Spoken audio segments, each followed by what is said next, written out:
Welcome to the lighter side of the spectrum, the podcast that celebrates the multiple hats we wear and the juggling acts we perform in life. Whether you're parenting kids and teens on the autism spectrum, navigating the ever-evolving healthcare industry, or building a more inclusive and impactful world, this is your space to find connection, inspiration, and growth. Together, we'll share stories, tackle challenges, and explore how innovation and inclusion create better outcomes for everyone. Because no matter the spectrum, there's always a lighter side. Now here's your host, David Kaufer.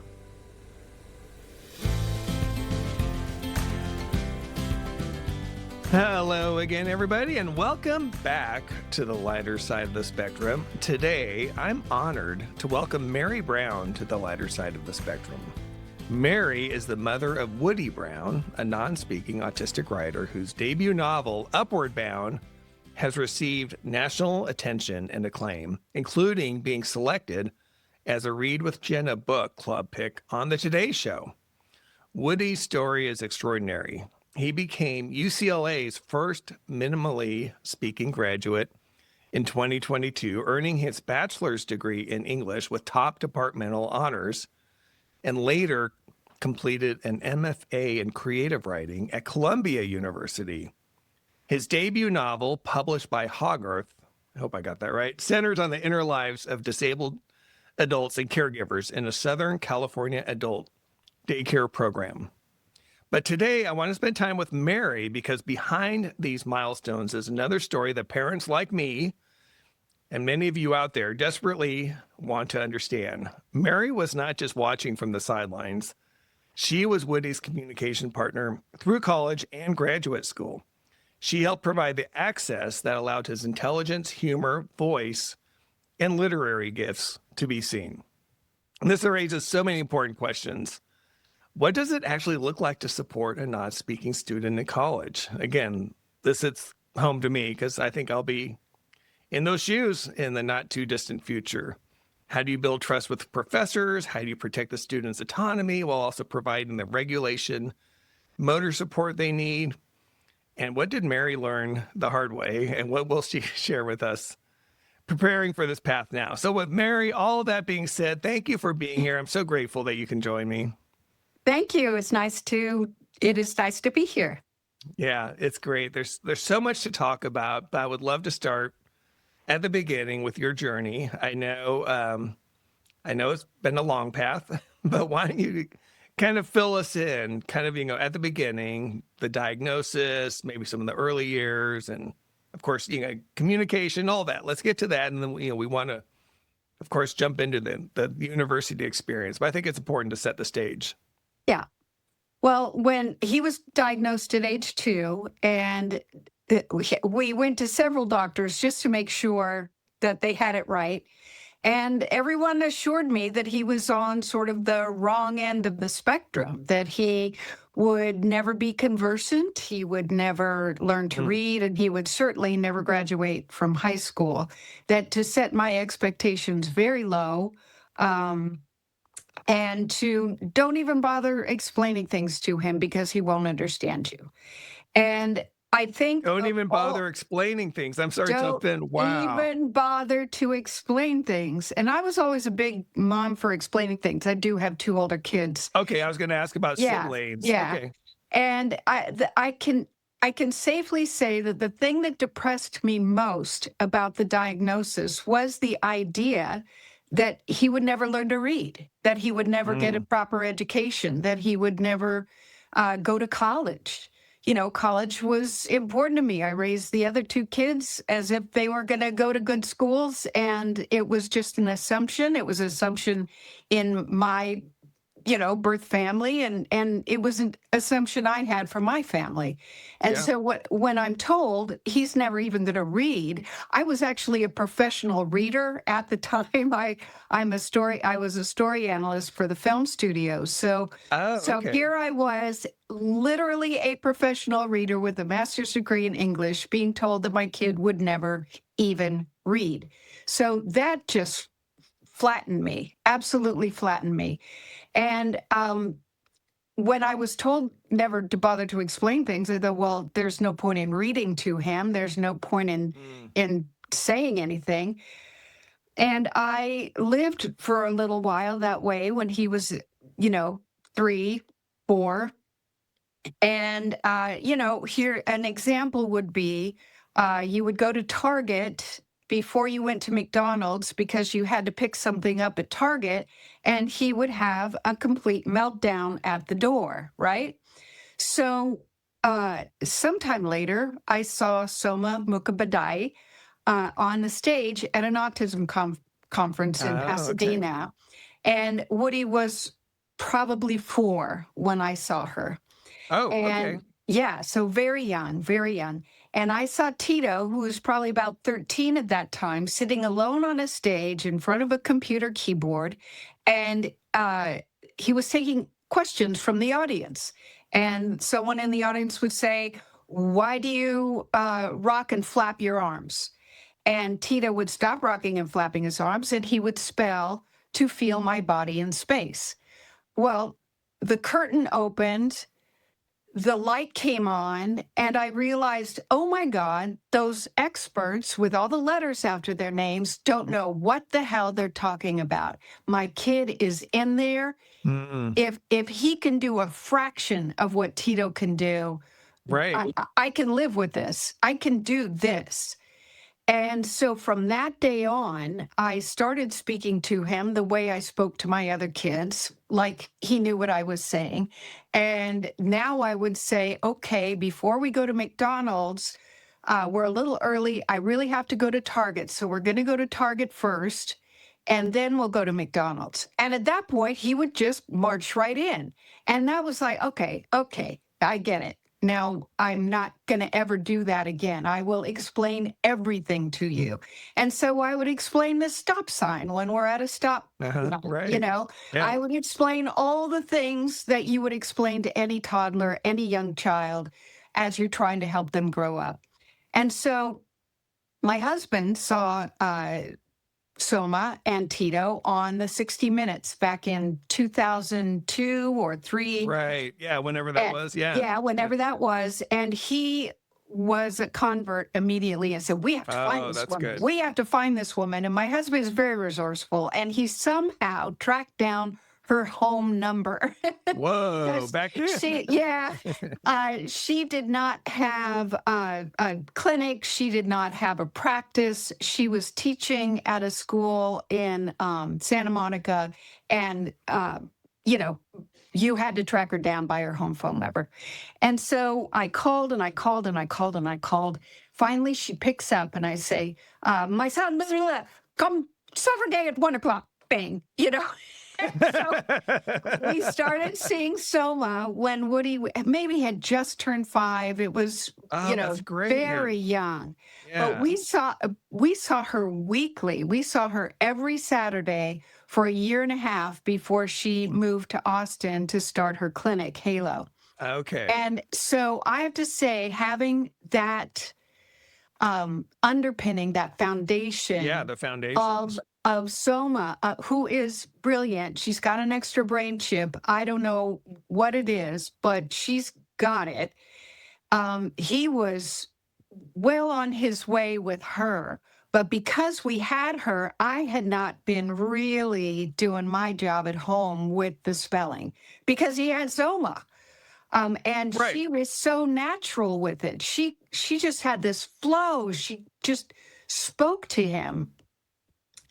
And I have to do it. imagine, Mary, sorry, you said you have 2 other kids, and also you're working, right? I mean, it's not like you're just hanging out on the beach there or whatever. And I'm still doing all the stuff, the OT, the PT, Oh, right. the Okay, speech therapy, Speech therapy. Okay, I was going to ask about ABA. that. We're still doing ABA at that point, which, we have feelings now.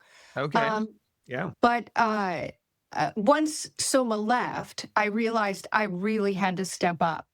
And so we started using the letterboard at home. I was giving him the little lessons that Soma does, life cycle of a frog, germination of a flower, and I would get those resource books, everything your kindergartner needs to know, everything your first grader needs to know. And I would do little lessons from that. And I sucked at the letterboard. It really, I kept giving the lessons, but I mostly resorted to choices. until I got a little bit more fluent. And then I did eventually get more fluent, but I have to say it took years. I was Wow. years because it's a dance. It's this beautiful, complicated dance, and I did not have it, and I don't think I had the confidence to trust myself I that think I that that that I is could so learn the important. dance. Yeah. And however, I couldn't give up. There was something, it's like I can see a light coming from the idea of an education that kept me moving towards it, even if I didn't have tangible signs that we were going to get there. I tried to get him included in elementary school classrooms, and no one was very interested in that. So he was in He public school at this time, he right? I mean, was in public school, but okay. everyone felt that the correct placement for him was in the lower functioning Yeah, special day class. whatever they called it, Yeah, the yep, intensive ed, blah blah right, blah, whatever, right? whatever. Yeah. And I kept saying, he can do more than this. Let me show you what we're Hmm. doing at home. He can do more. Now, this is really what we think is right for him. All right. So I realized I wasn't going to get much help from them. So I continued our little home program. And when he would come home from school, we would sit down and have one or two sessions, maybe a session where we did a lesson and a session where we did some reading. And he was not acting like he was happy to be doing this. This was not something he was eager for, but I also couldn't give up. It's like if I let you talk me out of this, we know what's going to happen. That Yep. all the prognoses that we've been given about you're going to end up in an institution of some kind, group home, daycare, whatever, you're going to end up there if you quit now. So the only thing I could do was to keep going.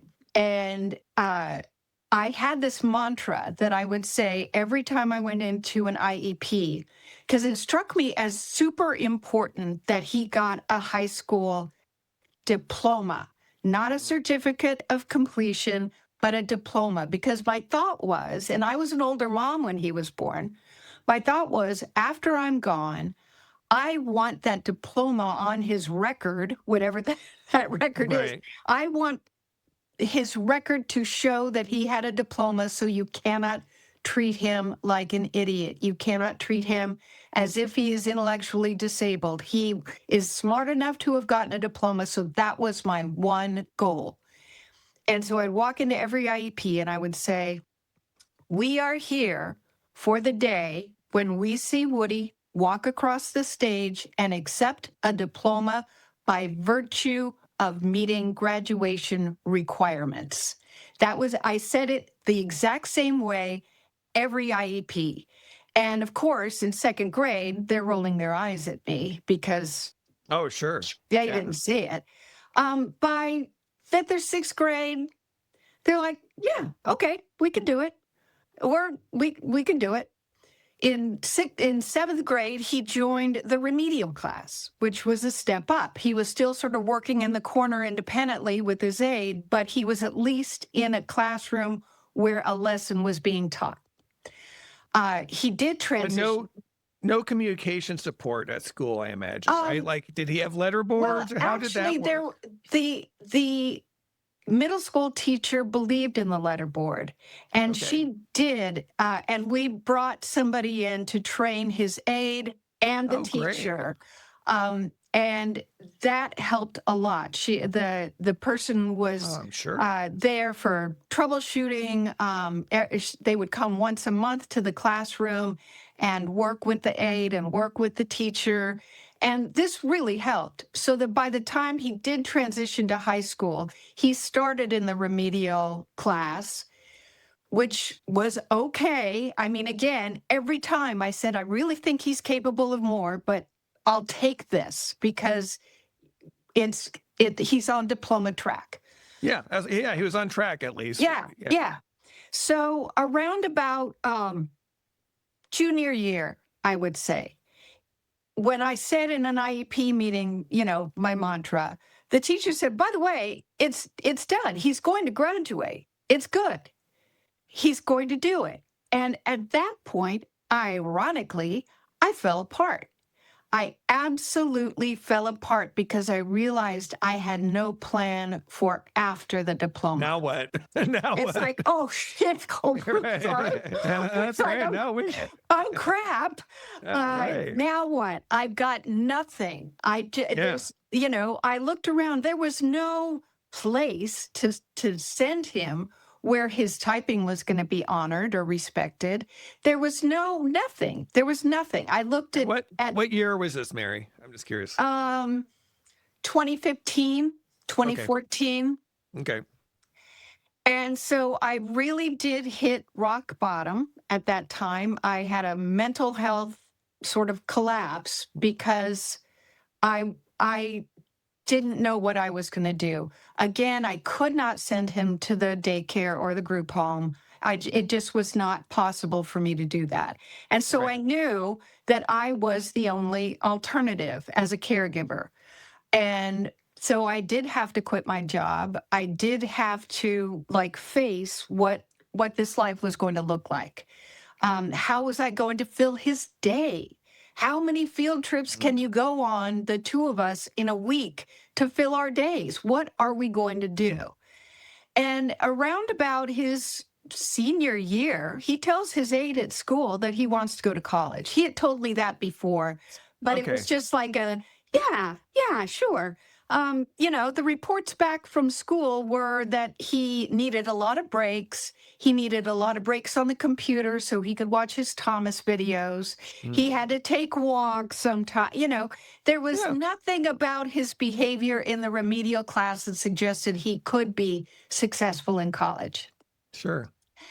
And so I said, okay, well, I don't see you getting into a 4-year school based on your record, but they've got a really good community college in our town, and if you have a diploma, they take you.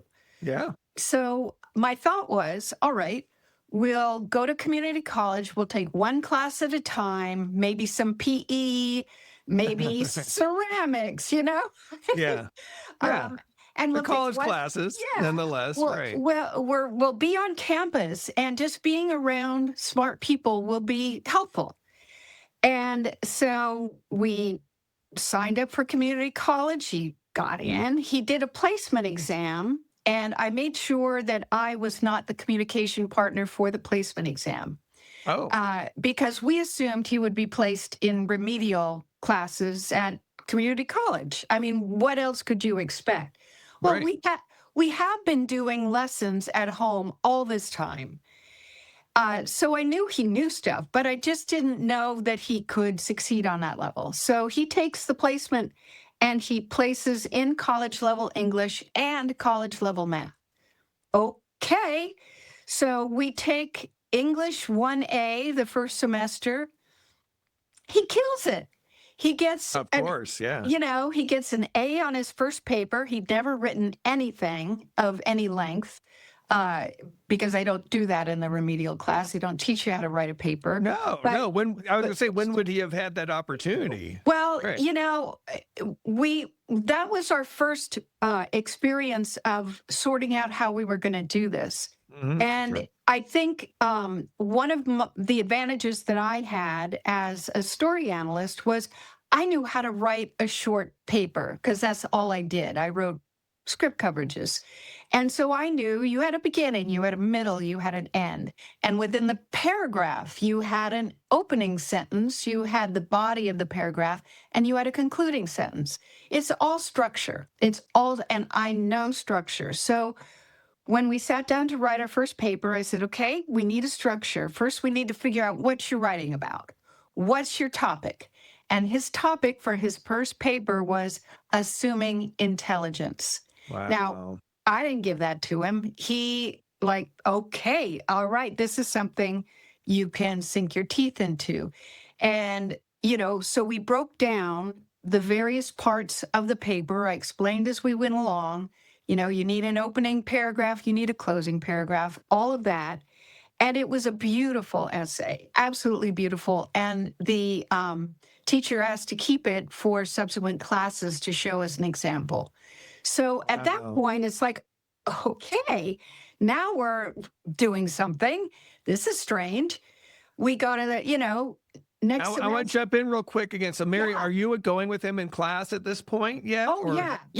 So you had arranged the accommodation. That's the one part I want to get into. I mean, a little bit just so Yeah. people understand.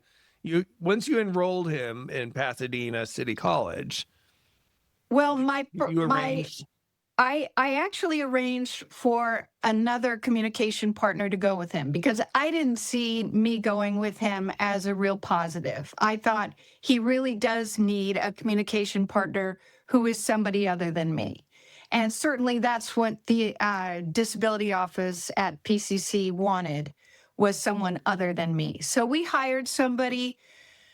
We sent her off to class with him. And she didn't show up one day, and she, Wow. called in sick another day, and she wasn't taking good notes. And, and it was so expensive, I didn't know how we were going to sustain it. Yeah, because this is out of pocket. You had to pay for this. Yeah. I mean, What was really ironic to me was the regional center would pay for a babysitter who took him, on community outings, right. but they wouldn't pay for an academic support person. Jeez. So it took a couple months before I thought, this is just not going to work. I have to do it myself. And the disability office, the one thing I have found in college, that the least helpful people, and I beg your pardon to anybody who's out there who works in a disability office in college, the least helpful people were the disability offices, because they were concerned that I was doing it. They were concerned about how he was going to take a test without cheating. That was really big with them. They wanted to make sure he wasn't cheating. And do you know that one of autism's greatest strengths is their honesty? It's like it would no sooner occur to an autistic person to cheat or lie. It's just not in their makeup. Right. And so that is ironic. You would think those who would have experience working with obviously a variety of disabilities, that would be, you would hope, would be the most supportive and open-minded to. They had never seen anyone like him, right? And right. they had never seen anyone like me either. Right. Double whammy. And whoops, here come the Browns again. So I went in and I said, I'm sorry, it's not working out and I can't afford it. I am going to have to be going with him. And she couldn't say anything. It's like either he doesn't do this or I do it with him. And so everyone just said, okay. The professors were uniformly accepting. And that's great. One thing about community college, and I know some people think that their kids can start out in a 4-year school. I thought community college was perfect because, one, you're surrounded by people who are striving.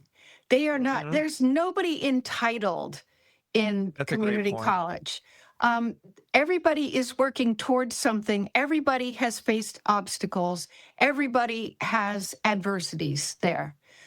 Except for the occasional girl who didn't get into USC the first time around and was trying to get some credits or hanging out, trying to try again. Yeah. But no, you're right. That's a very good point. Yeah. And so they accepted us without question. They thought Woody was pretty cool. We had a particular place in every classroom where we would sit. The next semester, second semester, he wanted to take 2 classes. Okay. He aced them, absolutely aced them. Then we started really having fun. We took sociology and anthropology and philosophy and psychology, a lot of classes I didn't take in school, so it was new to me too. And we just had a ball. We would, go to class in the morning, work in the afternoon. He was basically working from 9 to 5 with lots of breaks. And it was not unstressful for him.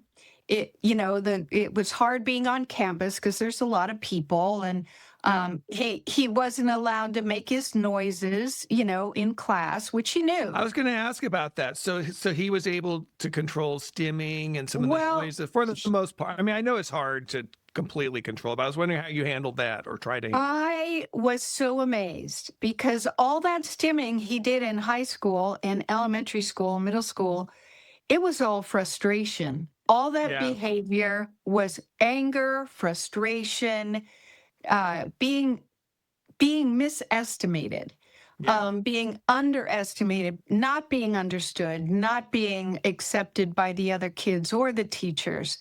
And it came out in behaviors. When he was finally in the room where the learners were, he was motivated to sit there for an hour and a half and listen to these smart people talk to him about smart things. And he loved the reading. He loved the assignments. He aced every test. And we started doing the tests in the testing center in the disability office, where seriously all they are looking for is for you not to cheat. And so there's cameras. The rooms are really claustrophobic. It was like in no way was it a setting where he could be successful. And so after the first couple of times we took the exams there, I said, this is not working for us. And I asked around, and there was like a social studies study room, like a reading room. It was quiet, but there are a couple of people in there. I could speak quietly to him in the corner, because one of the other things, you couldn't take the test in the class, not because of his behavior, but because I would have to speak, to help him, to ask questions. What about this? This is multiple choice, A, B, C, or D, just light speaking. So we would go in the reading room. He was very comfortable there. There was an attendant who monitored us, and he was very successful. It was perfect. Yeah, and I ended up seeking out that kind of place both at UCLA and at Columbia, where we could go somewhere quiet but not the claustrophobic testing center.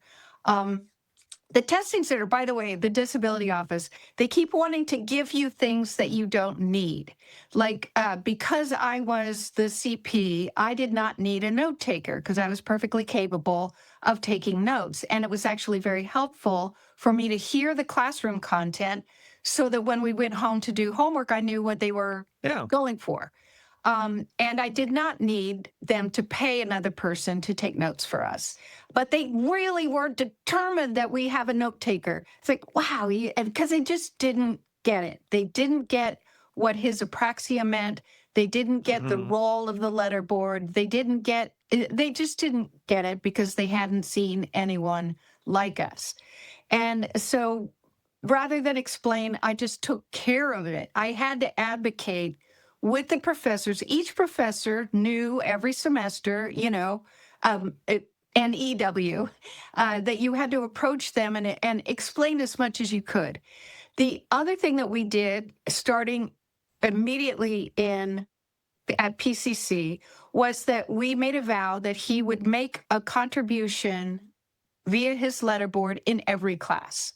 So not only did I like that increase his engagement, but it also let everyone see him typing. Yeah, and that's huge. So we carried that on. We never let go of that. We made sure he made a comment or asked a question in every class. And that was really rewarding because the other students, he had such a unique spin on things, as you could imagine our kids would have, because their brains just work a little differently. And I remember very clearly there was one class, we were in an English class. At PCC, we actually got an opportunity to study at Oxford University for a semester. There was a sign on campus, study abroad. Wow. And I said, Woody, look at that. We could do that, right? And he said, yeah. And there was Spain and there was England. He chose England. So You went to Oxford first? Yeah, yes. Wow. We went and talked to the professors. I said, I think he can do this. It will be a challenge, but if we're all in this together, I bet it'll work out great. They said, yeah, why not? And so we're in this classroom at Oxford, and we're studying Mrs. Dalloway, which is a very complicated novel. I mean, it's just pithy. And the other kids, you could tell, the other kids in the class hated the novel. They hated it. They didn't get it. And it was all just modernism was crap to them.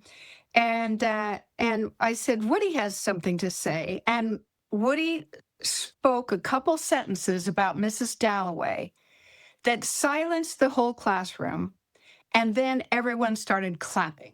Oh, And they came up to us afterwards and said, "Oh my God, you made it make so much sense."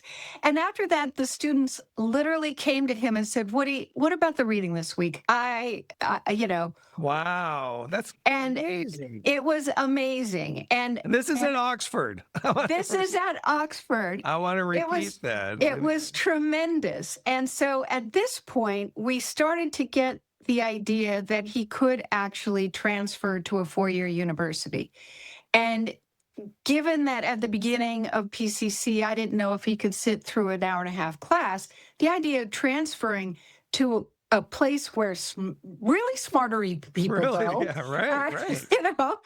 but he had straight A's, a couple of A pluses, no A minuses, and he had experiences, and he wrote a hell of an application essay. So he applied to, some really Stanford and whatever, but I didn't really expect that. But we applied to Cal Berkeley and UCLA and NYU and Santa Barbara. And he got in to NYU, Santa Barbara, UCLA. He had choices, which was really exciting. Yes. And Great. yeah, I mean, you could imagine the first yes came. The first yes was from Berkeley, and we just all cried. I mean, we cried. I mean, you must have just burst out bawling. It was just, it's like, oh my God, this is really happening. And he chose UCLA because he didn't want to leave his dad, to be so far away from his dad, because we live near LA. Yeah, And it makes sense. Yeah. And it was also COVID time. By the time he graduated PCC, we were in lockdown. Okay. So he started UCLA on Zoom, and I was a little afraid his work would stand up to the UCLA students, and it absolutely did. Once again, he floored me. So you were nervous. I mean, you were actually every step. I didn't believe that the next step was possible. Wow. It's like, how will he compete on an even playing field with neurotypicals? Yeah. Neurotypicals who had gotten into one of the most selective schools in the country, And he rose to the occasion again. I think it helped that we were on Zoom because he didn't have to deal with the big campus and all the people. But he did really well. I was always off camera, so the idea that I was there was less imposing. And eventually we started going back onto campus, and nobody seemed to care that it was me.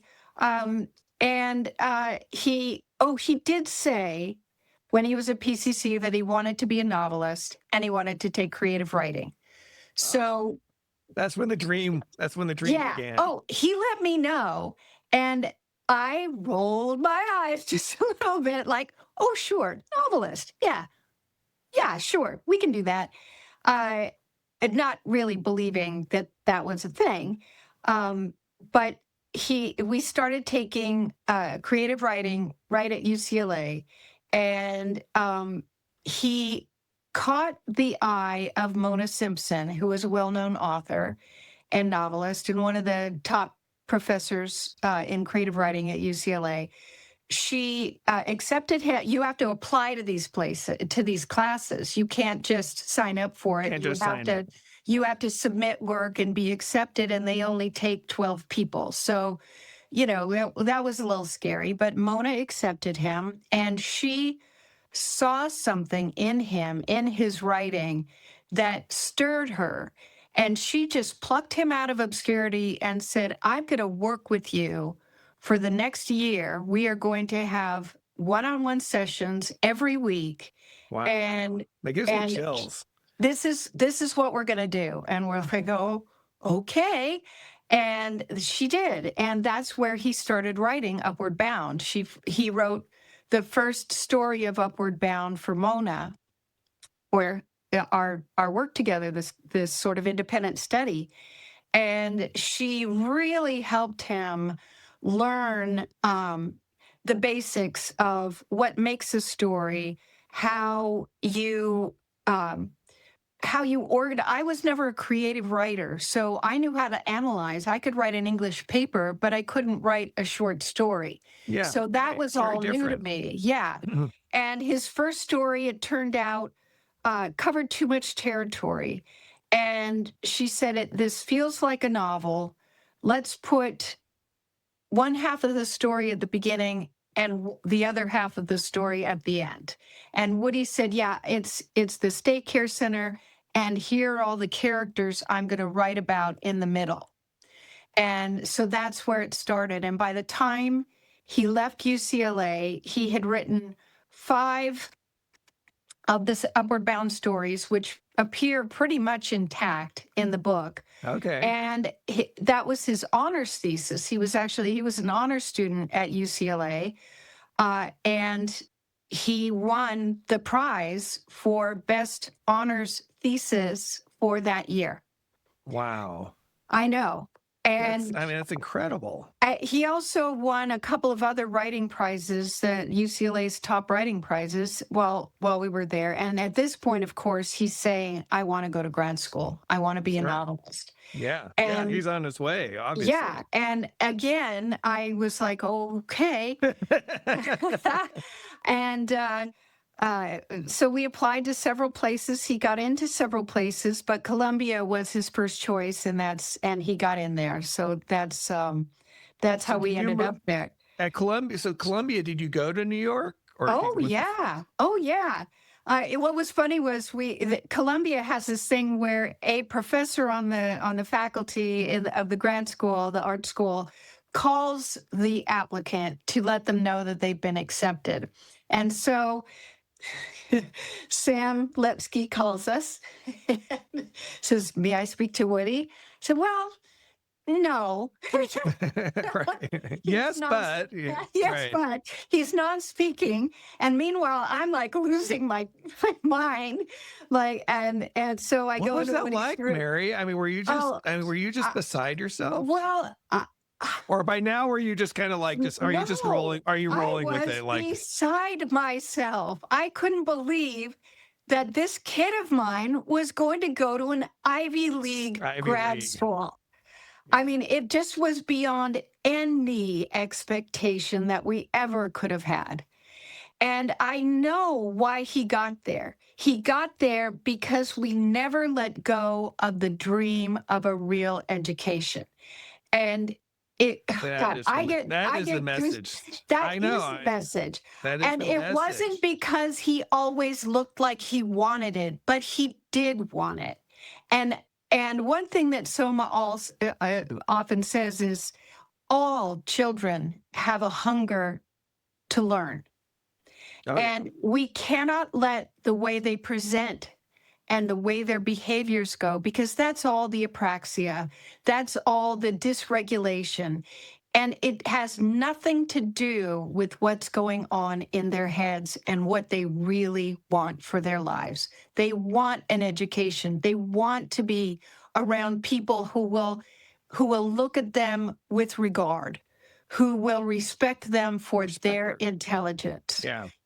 As opposed to everywhere else they go in their lives, they are assumed to be non-intelligent, if not intellectually disabled. And that comes out again and again, right? It seems like almost every non-speaker you meet and talk to literally the first thing when you ask them what do they want or what do they want people to understand, it's, without fail, I'm smart. Non-speakers are smart. We're not, Yeah. we're intelligent. Treat us as intelligent people.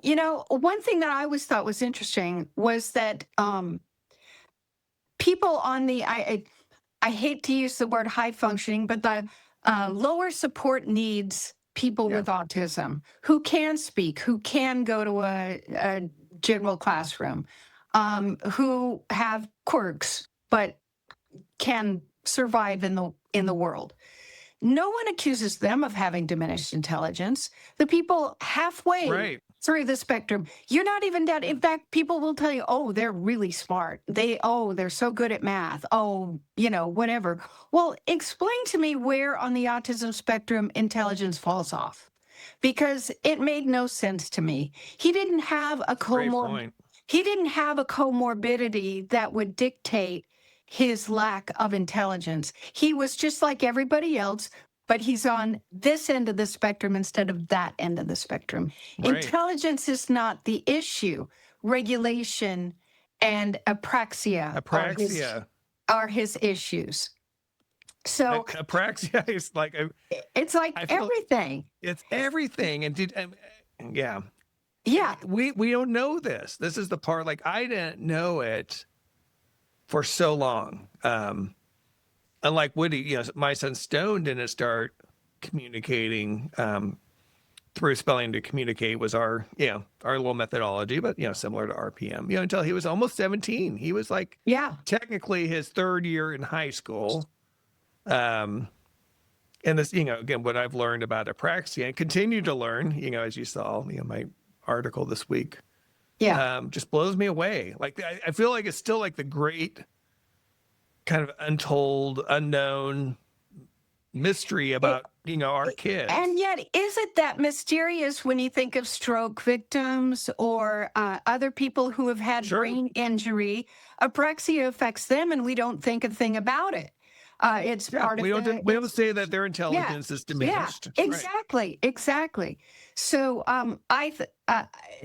I think just the assumption that learning was especially important for our population, because God forbid, after I am gone, he does end up in that group home because there's nowhere else for him to go.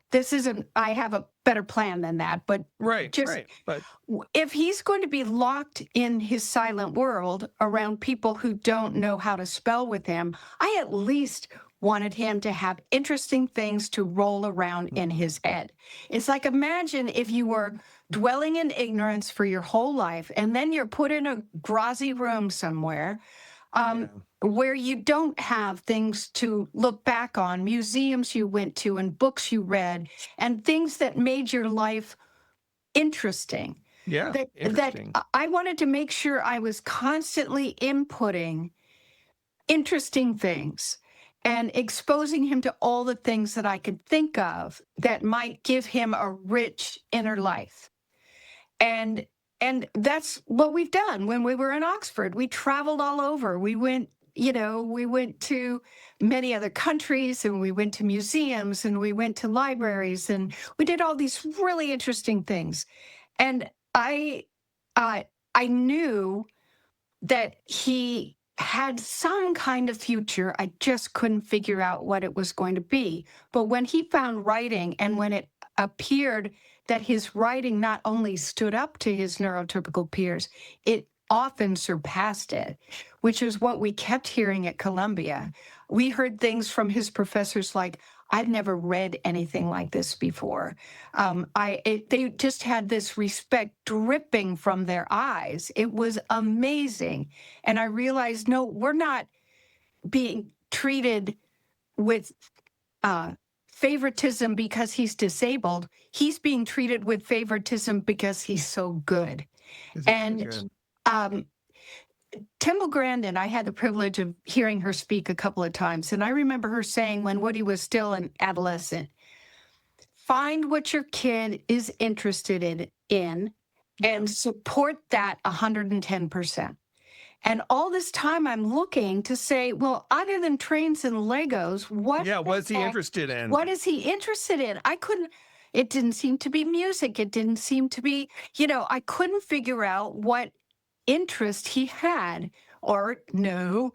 And Right. so when he said he wanted to be a writer, well, okay, I honestly was skeptical up until literally the time he sold his books.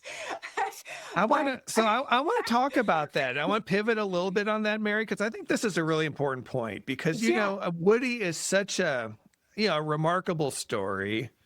Obviously, it's just gotten so much visibility. So much of it's obviously just hugely positive for our community.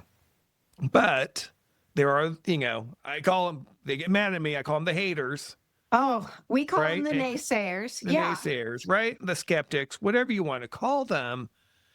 But you're like, just your story like blows away everything I've heard, like in terms of the, the naysayers that, their narrative is that you've basically propped up Woody, that you're this professional writer, that you've just been kind of skirting him through these schools all this time. And somehow you've been able to connive, UCLA, Columbia, like these, like publishers, everyone's fooled, supposedly, right? Except for these really smart naysayers. It's the naysayers who never saw him type and who are pointing at a poorly edited clip of a B-roll. That was B-roll, right? Can we get this on the record? That was one of the things I want to get this on the record. This is B-roll. On the record, I would love to say, when we were there with Jenna, Woody he's got a half-hour writing span. He can write and focus for a half an hour, and then we have to take a break. Well, Jenna kept going for an hour. And I noticed Woody also has epilepsy. He still has big seizures. Okay. And I noticed halfway through the interview, he had a small seizure. And I knew it, but I was trying to power through. I learned a lot. Sure. Yeah. Well, of course, this is all new for you, right? Yeah. How many times have I been on the Today Show? 0. So I'm putting my arm around him. I'm giving him deep pressure. Say, Woody, are you okay? Are you okay? And he would nod. Yeah, I can do it. Because he wants to power through He's powering through. Sure. Well, after an hour, they said, okay, now we want to shoot from behind some B-roll of him just typing one of the answers he had with Jenna. So they said, let's have him type this sentence. Well, nothing. It doesn't work that way. It doesn't work that. And nothing about that worked. Yeah. And instead of me saying, you know what, he's had enough. If we had done this in the beginning, maybe we could have made it work. But now he's had enough. I didn't say that because we were powering through. So he does. I'm just going to jump in, Mary. Yeah. Also, you're not a PR professional. Like I have a PR background. Like I've done media training. Yeah. So I understand that. Like, again, in that situation, we've, done video. And like I said, as soon as I saw it, someone sent that to me, right? Of course, when that erupted, the so-called controversy, I knew right away, like that was B-roll. Like, this is how it works. This is how they put together a piece. I knew but that's not, and that wasn't expected of you. Yeah. I'm just saying. He was completely done. He was so exhausted and so fried that he even if it just didn't work. And I should have said something and I didn't. So then I saw, I wished the editor had realized that what he's doing gibberish on the letterboard because he's completely fried and he doesn't understand why you're making him type a sentence he's already typed and he doesn't want, I mean, the whole thing. And why didn't they say B-roll didn't work? We're just going to have to show it from the front. But, the Munchausen of me, the idea that I could have had this long game hoax, starting. I mean, it's just ridiculous. They again, for what gain? I mean, for what you quit your job? Like, you're not like, looking to Also, make um, millions of dollars off of this somehow, off of this one book. Or I mean, I don't it's like it makes no no, sense. but also no one who is a naysayer has ever seen him type. And meanwhile, hundreds of people at 3 reputable universities have Right. seen him type over time, over weeks and Over weeks, with hours and him hours and hours. hours and hours. Yeah. They've been able to look over my shoulder and see what he was typing. Yes. Now, Woody, in his apraxia, Woody hops. He does not, he can type on a keyboard, especially when he's looking for a particular Thomas the Tank Engine video that he know, he You know, search for that. he types as Yeah. fast as I Yep. do when he's searching for something Yeah. that is his preferred thing. However, when he's composing, he can't do that because it's a different. He's It's a different, it's focusing. a different part of the brain. We Right. learned this, So right? Like it's when- very different than search. That's yeah. when he's composing, he does a little rhythm to keep him moving forward. And Okay. it's letter, touch the bottom, letter, touch the bottom, letter, touch the bottom twice, letter, touch the bottom. I have been, because I've been doing this with him for so Yeah. long, I can read him easily. You know the rhythm. You I know understand. the Like you said, it's a rhythm. dance. It's like And a if I dance. don't know for sure what letter he's starting on, I will say, please, I shake the board. I say, Mm. do it again. I didn't quite catch that. So I do that. Other people see the bouncing and they don't understand it. And so you want to say, well, he is trying to stay on the train track that is producing a piece of fiction right now. Or he is trying to stay on the train track of this conversation. And so, in order to do that, he has to keep up a rhythm so he doesn't get onto another track. And it's so clear to me when he's doing that he is just keeping his train on the Yeah. track. He has a lovely way of explaining how his brain is like 1,000 train tracks floating in 3D space. And there are trains on all of them. They do not cross, they do not touch. And I am on all the trains all the time. So picture that chaos. And so if what he needs to compose a beautiful paragraph is to hop because it keeps him moving, then let him hop, for God's sake. If we had known how the naysayers were going to attack him, maybe I would have started practicing him on the keyboard sooner so that he could do some of the interview on the. But you know what? That's not the way. It's like, why should he communicate in the way that makes you comfortable? Yeah. As opposed to the way that makes him comfortable. That just floors me. So if no one at UCLA, Columbia, or PCC has ever come forward and said, I don't think he's really doing it, no one ever did because they knew he was. Yeah. And so I don't know what to say to these people. And the PR people at the publishers who will be angry with me that I was so defensive. They said, don't say a thing. Don't respond to them. Don't give them oxygen. Don't reply. And so I've had people private message me, people I don't know, please provide a video showing him typing so that, first of all, I don't think they believe anything at this point. I don't think they would accept. They're always going to move the goalposts. There's always going to be something that like somehow you coached him, or again, it's going to be, there's going to be some excuse that would be. Well, here's the other thing. I never wrote a piece of fiction in my life.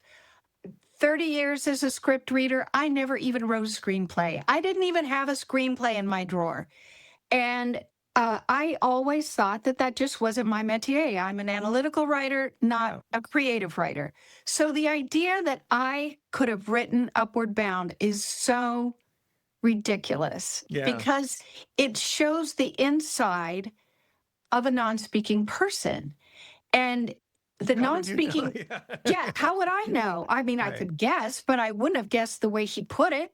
No, and Um, that's the thing, the feedback, right? The how yeah, feedback is so strong from within the community of people who yeah, I've heard, someone say it's almost like too accurate. Like it just like it hits too close to home. yeah, Or some of the non-speakers, like it's like, oh, I don't, they couldn't get into it too much because it's kind of like I already lived that life. yeah, You know what I yeah, mean? yeah, Like, exactly but right. that's like that's the best endorsement I think you can give. Is that he accurately reflected their experience. Yeah, And there's no exactly. way a neurotypical person could have done that. Um, Zero. and not I'm wholly neurotypical, but Well, you know, yeah, no, but yeah, you know what I mean. So, at Columbia, he took a class with the novelist Paul Beatty, who is like the great get of Columbia because he's just amazing. He's so wonderful, and we took a class with him. And Paul had a way of reaching out to Woody, like Woody would do his little comment that, like I spoke of, and Paul would turn to Woody and say, Woody, more about that. And oh, nobody ever asked a follow-up question. So Paul really got Woody and asked to see us privately because he was just so interested in Woody oh, I love that. his writing assignments for Paul just floored him. So Paul came to us and said, I was having dinner with my agent and I was just telling her about you. This kid in my class is just unbelievable. And she was describing him and his work. And the agent said, I'd be interested in reading that person. And so without Woody ever having to send out a query letter or do any of the things that most writers have to do, she came to him. And she is actually, her name is Sarah Chalfant of the Wiley Agency. And the Wiley Agency is one of the most distinguished literary agencies on the planet. And so Woody walked into having this agent before he was while he was still in grad school. And I remember we were in the last semester, and Woody wanted to tell his cohort, the people in his writing workshop that semester, what had happened. And when he said, I have an agent and this is who it is, the class just erupted. They were so happy for him, they just felt it was so deserving. And so she started sending his book out. And while we were still there, David Ebershoff at Hogarth, which is an imprint of Penguin Random House. My apologies. Yeah. It could be Hogarth, but it's not. Called him in and wanted to buy the book and wanted to buy two books, both the one he already finished and the one he's working on now, which is called Alfie. So he left Columbia with a 2-book deal and a stellar agent. So, I mean, that doesn't happen at all. I mean, it just doesn't happen. But it is a testimony to him as a talent, that he had this talent. And that's not to say that he's a savant. He was raised to be a writer. He's worked hard. Yeah, he worked hard. he has said several times in several different ways, a writer has to have a good education. A writer has to have read all the good books. That he knew that in order to be the kind of writer he wanted to be, to tell our story to neurotypicals, because that was always his goal. I want to write a novel that is so good that neurotypicals will read it because it's good writing, and in the process learn something about our experience. That was his goal from the very beginning. No neurotypical person can tell this story.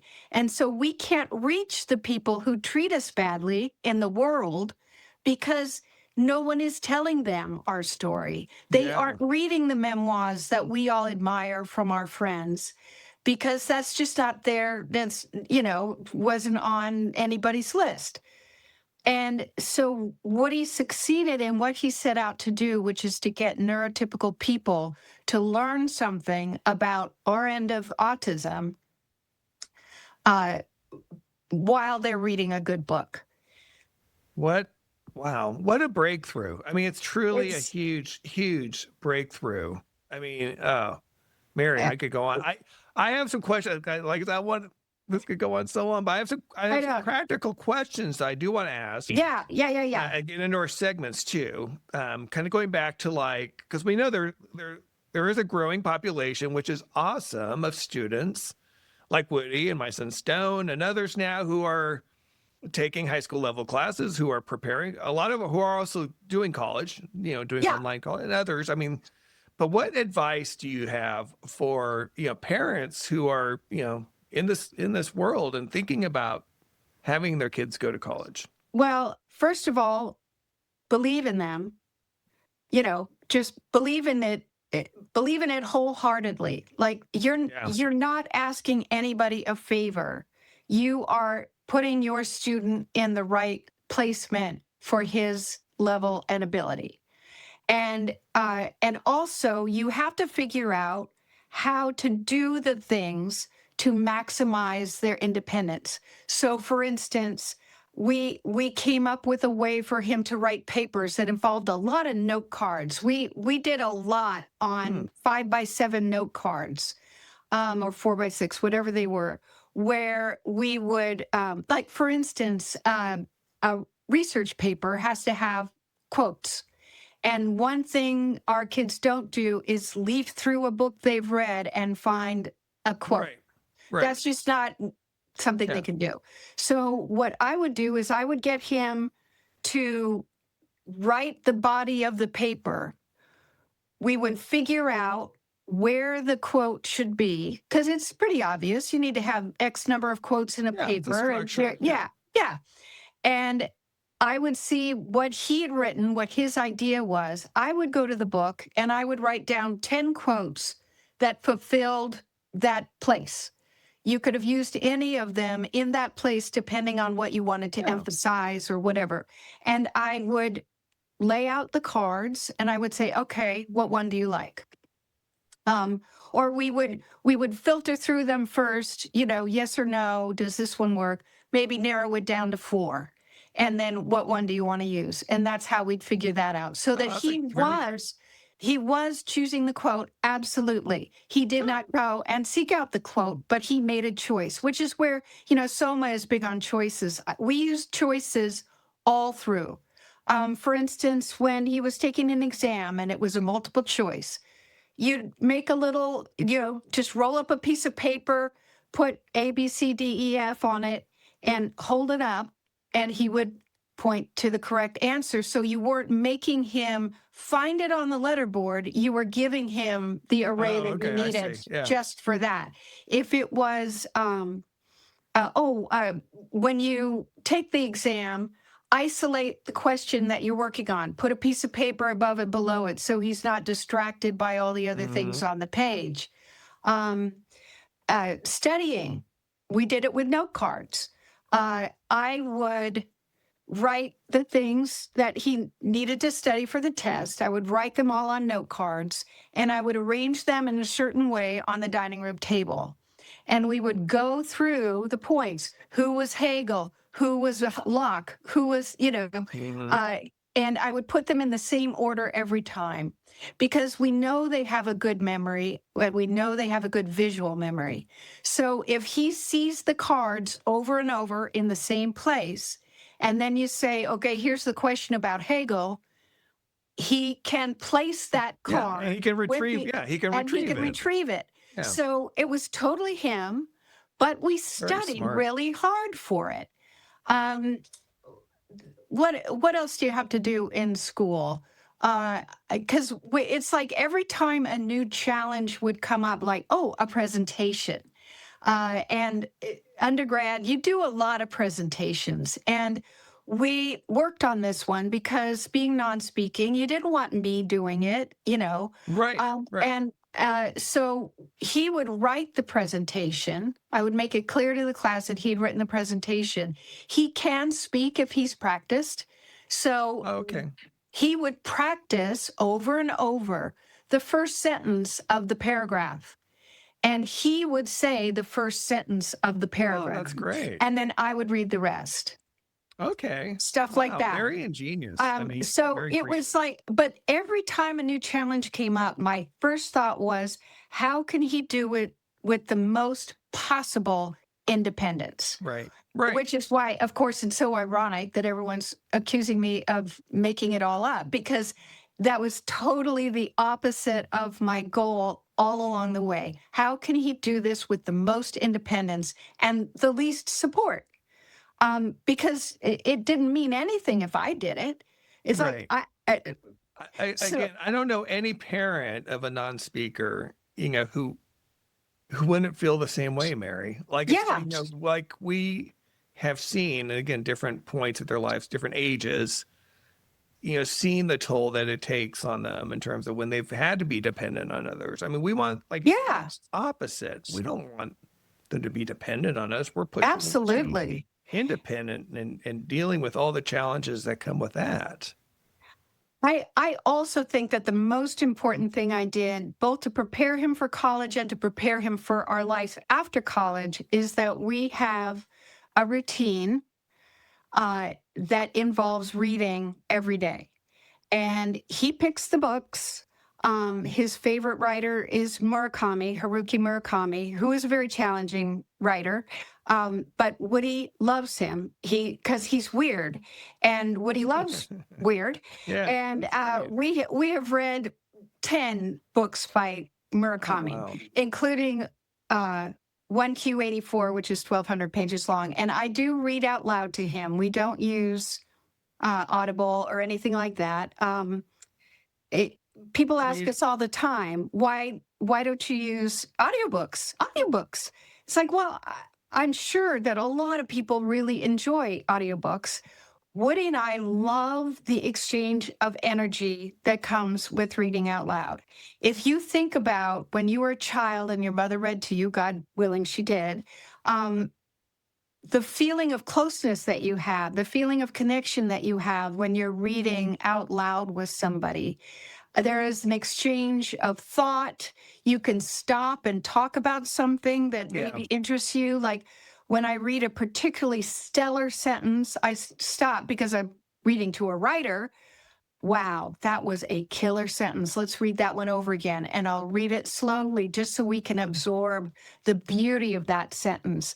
If there's a reference that maybe I know because I'm a boomer, and he wouldn't be aware of, I can have a chance to explain, oh, this refers to something that happened before you were born. So we continue. We did that. We read independently. Of course, in grad school, we were literally reading a novel a week at least, which was a lot. I know what I wanted to talk about with regard to college. My son required a lot of breaks, that we would work half hour on, half hour off, but we would work all day. And so in order to manage all the workload, because he ended up taking a full course load at both UCLA and BCC, in order to manage our time, I made up my own little 1 week schedule, 7 days, by 15-minute increments. Wow. Like I drew it out and I kept Xeroxing it semester after semester. And I would plan out how long everything needed so that it would be completed by the due date. So let's say you have to read a novel or read the assignment, whatever it is, because not everybody's an English major. The assignment is due on Friday, and it's X number of pages long, and we have 5 days to read it. So that means if it's 100 pages, that means we have to read 20 pages a day. So I know about how many pages I can read. I could read about 10 pages in a half an hour. So every day we're going to have 2 sessions of reading that book so that we have it done by Friday. And I did the same with papers. How long is it going to take him to write a 5-page paper? Well, I know he writes about a paragraph a day, and Oh, wow. 5 pages is this many paragraphs. So when are we going to have to start it? When are we going to have to decide what the topic is, and do the outline and do the topic sentence, and then how many days to write it? And by parsing it out like that, we were never late on an assignment. We always read every book to the end. And because that was part of it. It's like, we can't slide on ice here. We can't take shortcuts. As a college student, I took a few shortcuts. I didn't finish all the reading, but it was really important to us that he did finish everything. It was important to him. He didn't want to be cheating by getting away with something. He wanted to read He the didn't whole want any thing. special favors. Yeah. Right. Well, or just take the easy road by not take the easy finishing road. it. Yeah. Or and which is also why he had something to say in class, because unlike many of the other students, he had done the reading. I'm sure he was just, so much more engaged, right? Because it's so meaningful to them. I mean, they don't take it for granted. They don't take the education or the participation for granted. Like, not at all. And he was willing to put in that work. And it was hard. But I tell you what, every time it was time to, break is over, it's time to go back to the desk, he stood up willingly and marched down and plopped himself down ready to work, because it was so important. Yeah. And so that keeping a really, really good schedule, looking ahead to every assignment, making sure you have it factored in. I would have the whole semester's worth of weeks, because, some things would take 6 weeks to do. And so that was that, but it was, I spent a lot of time preparing for all this stuff and working on all this stuff, but it was administrative support. Right. Yeah. It's just, I think it's good. I think it's good to talk about that, though, because again, just to set, and our kids are very different in terms of the levels of support, but I think just to at least set some expectations in terms of what type of administrative operational support you call it, right? That you had to provide. Like, again, you weren't just sitting on the sidelines. You provided this infrastructure, for him to participate in and thrive in. I always wrote I realized that him writing emails to professors about mundane administrative things was not a good use of his resources. Right. And so when it came to, class time changed, or, come to this classroom, I did those emails. Yeah. When it came to thanking a professor personally for something kind they had done, or at the end of a semester, he wrote those emails. And you could absolutely tell the difference between an email that I wrote and an email that he wrote, because I write like an analyst and he writes like a creative artist. But so it's like, you think, what is the best use of his limited resources? And the best use was all spent in learning, in writing and reading. And now that we're out of school, I'm still his caregiver, and we have a routine. And with the routine, the days fly by. So he has a routine where in the morning we meditate together. Another thing I must say, stress and anxiety are a key part of this whole experience. No matter how happy they are to be there, how happy they are to learn, it is stressful, and it causes anxiety. Not the least of which is social anxiety, because he knows he's surrounded by neurotypical kids, and he's not going to the beer kegger, and he's not going to join a frat. He knows he's on the outside. And so that all causes stress and anxiety. And around the first year at Columbia, living in New York was so stressful. We had the tiniest apartment possible. It was also during all of the demonstrations and the protests at Columbia. Oh, wow. Yeah. So there was a lot going on. Literally walked out of our apartment to a phalanx of cops in riot gear about to enter campus because we were right across the street from campus. So it was stressful. And I was looking for a way to help us through this. We were both feeling it. And we started meditating, just listening to a daily guided meditation on the Calm app. Mhm. And we started doing that every day. He welcomes it, and it has helped both of us 98% with our stress and anxiety. And now we have a thing where we brush our teeth, we do our meditation. It's automatic. You don't have to look for time. That's what we do. That's when you do it. Yeah, and it sets your day off feeling centered. And we have a time for reading, and we have a time for writing. And then, the afternoon is for appointments and such. Appointments, But yeah, life. yeah. Workout and all that other stuff. But Well, I was gonna say, ordinarily, Mary, I told you ahead of time we have our segments, but like you've already given like a dozen tips of the week. I took notes for your segments. Fact or fiction. I know, but we're up against the time, so we'll have to, as I always say, with a lot of our guests, we have so much to know. We'll have to look at doing a part 2 and focus on life after and what's next for Woody and some other tips. But this has been amazing. Thank you so very much. I hope you got some input for Stone. I'm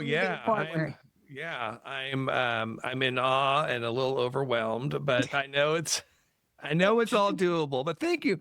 And thanks for being so transparent about it all. Also, I know it had to be stressful going through. It always is for us anyway as parents, even at a small level. Unfortunately, I haven't had to deal with a whole lot of it. It's a little bit, but you never want to see it, and it's just like whatever. We know the truth. We know what our kids are doing, and I just want you to stay in the course. But Mary, thank you again for being here, telling your story. My best to Woody. I hope we have a chance to meet you. We're gonna, hopefully get down to SoCal for the Spellers Conference. We in San Diego, but somewhere our paths will have to cross. Yeah, absolutely. I'd love that, and I'd love for Stone to meet Woody. Absolutely, I know. Yeah, I know he's inspired quite a few people to try college, and that makes me very happy. Yeah, that's great. Well, thank you again. And again, listeners, thank you for joining us. Another episode of Lighter Side of the Spectrum. Please leave us feedback, send email, reviews. You know the drill. Until next week, we'll catch you on the lighter side of the spectrum.